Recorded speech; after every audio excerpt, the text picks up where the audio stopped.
Praise the Lord. Hi friends, how are you?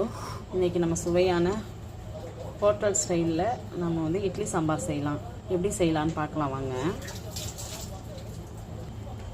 அதுக்கு நான் இந்த மெஷர்மெண்ட் கப்பால் 2 கப்பு துவரம்பருப்பு, 1 கப்பு பாசிப்பருப்பு எடுத்து நல்லா வாஷ் பண்ணிவிட்டு ஒரு 10 நிமிஷம் ஊற வச்சு எடுத்துக்கிட்டேன். அதை வந்து இந்த குக்கரில் சேர்த்துக்கலாம்.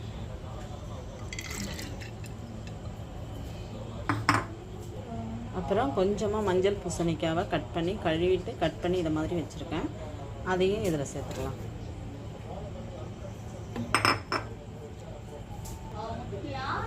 அப்புறம் தேவையான அளவு தண்ணி சேர்த்து பருப்பை நல்லா வேக வச்சு எடுத்துக்கலாம். குக்கரில் ஒரு 5 விசில் விட்டு நம்ம நல்லா பருப்பை குழைய வேக வச்சு எடுத்துக்கலாம். அடுத்ததாக ஒரு வாணலில் 2 ஸ்பூன் தனியா, 1 ஸ்பூன் சீரகம், 1/2 ஸ்பூன் வெந்தயம், 1 ஸ்பூன் கடலைப்பருப்பு, ஒரு 6 காஞ்ச மிளகாய். இதை நல்லா வறுத்து வச்சுக்கலாம். இது நல்லா வறுத்துட்டுங்க, நல்லா வறுத்து எடுத்துக்கலாம். இப்போ வறுந்துட்டு நம்ம ஒரு பாத்திரத்தில் மாற்றிக்கலாம்.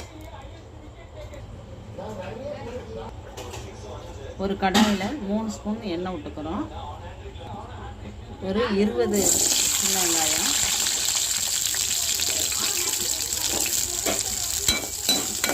இதை நல்லா வதக்கிக்கலாம்.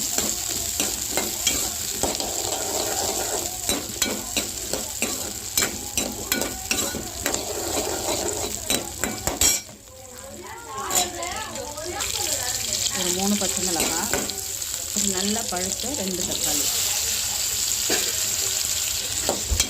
இந்த எண்ணெயிலே நல்லா வதக்கிக்கலாங்க.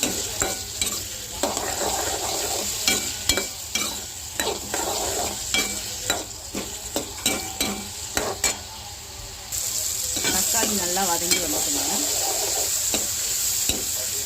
இந்த ஸ்டேஜில் ஒரு பெரிய கேரட்டு, ஒரு 5 பீன்ஸு கட் பண்ணி கழுவிட்டு கட் பண்ணி எடுத்துருக்கேன். அதையும் இதில் சேர்த்துக்கலாம். ஒரு 2 கத்திரிக்காவை நான் கழுவிட்டு கட் பண்ணி வச்சுருக்கேன். அதையும் சேர்த்துக்கலாம். இந்த எண்ணெயிலே இந்த காய்களெல்லாம் நல்லா வதக்கி எடுத்துக்கலாம். காய் வந்து நல்லா பாதி வந்து எண்ணெயிலே வெந்துடும்.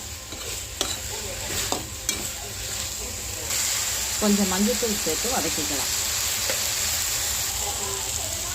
காய் நல்லா வெந்து வந்துட்டுங்க. பாதி வந்து எண்ணெயிலே வச்சு இந்த ஸ்டேஜில் நம்ம தேவையான அளவு தண்ணி ஊற்றி காய் நல்லா வேக வைக்கணும்.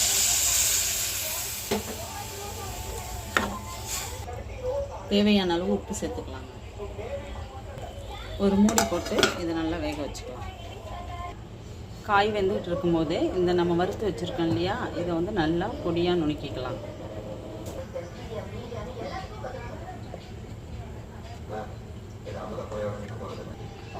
பருப்பையும் மஞ்சள் பூசணிக்காயையும் நல்லா வேக வச்சு மசிச்சு எடுத்துக்கிட்டாச்சு. ஒரு சின்னதாக நெல்லிக்காய் சைஸ் அளவுக்கு புளியை ஊற வச்சு கரைச்சி வச்சுருக்கேங்க. அதையும் இதில் சேர்த்துக்கலாம். வேக வச்ச காயையும் பொடிச்சு வச்சுருக்க அந்த பொடியையும் சேர்த்துடலாம் பருப்போட.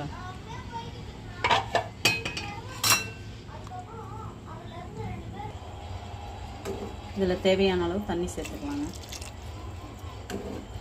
சேர்க்கும் போது சுடு தண்ணியாக இருந்தால் நல்லாயிருக்குங்க.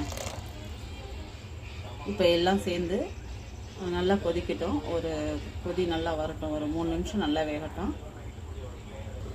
இப்போ தாளிப்பு ரெடி பண்ணிடலாங்க. ஒரு கடாயில் கொஞ்சம் 1 ஸ்பூன் எண்ணெய் விட்டு கொஞ்சம் கடுகு, 2 காஞ்ச மிளகாய், கொஞ்சமாக கருவேப்பிலைங்க,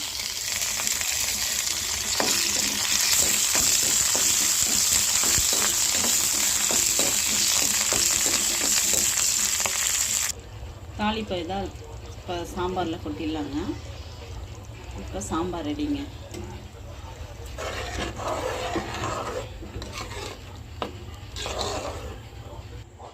கடைசியாக கொஞ்சம் பெருங்காயத்தூள் போட்டுக்கலாங்க.